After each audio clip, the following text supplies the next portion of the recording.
qarax sababay dhimashaha iyo dhaawac dad badan soo gaadhay ayaa waxa uu ka dhacay magaalada Boosaaso. Maxamed Deeq Cabdallah ayaa eegaya. qaraxan xoogan ee loo adeegsaday gaari waxyaabaha qarxa laga soo buuxiyay ayaa maanta ka dhacay gudaha magaalada Boosaaso, goob kamid ah goobaha mashquulka badan ee suuqa Boosaaso. goobta qaraxu ka dhacay waxaa ku sugnaa mid kamid ah gaadiidka ciidamada badda Puntland ee loo yaqaan PMPF saraakiil la socotay, waxaana khasaaraha goobta ka dhacay uu noqday 9 qof oo dhimasho ah iyo 37 qof oo kale oo dhaawac ah, kuwaas ay ku jireen ciidamo, haween uur leh, caruur iyo dad kale. markii qaraxu dhacay, jawiga goobta qaraxu ka dhacay ayaa noqday sidan.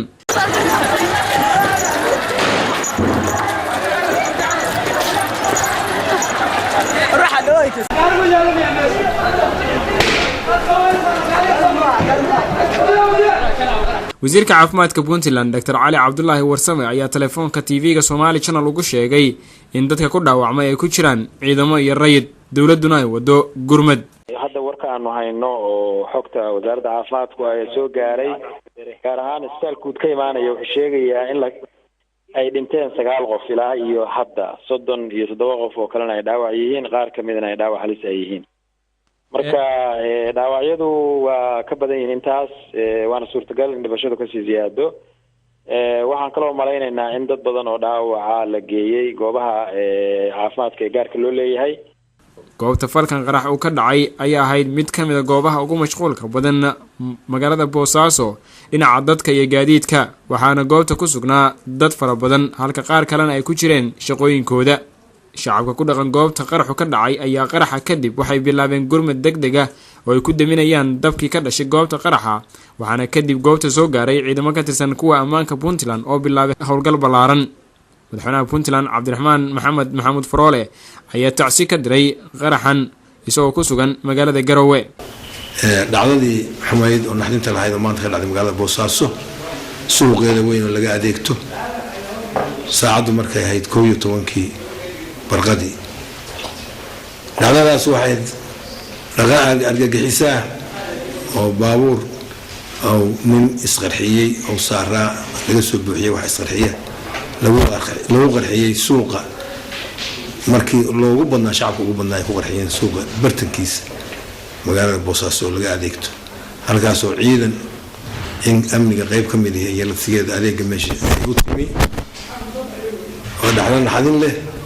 marka ugu horeeya waan caladayna wixii waxa sameeyay tuu waxay yiraahdaan waa cambaareen, anagu waan caladayna nacalada Ilaahay Allah dusha uga tuuro, kiis qarxiyayna Ilaahay naarta kaga arsado, kuwa soo dirana Ilaahay cadaabti kaga arsado, adduunkan ciqaab Ilaahay u soo dejiyo.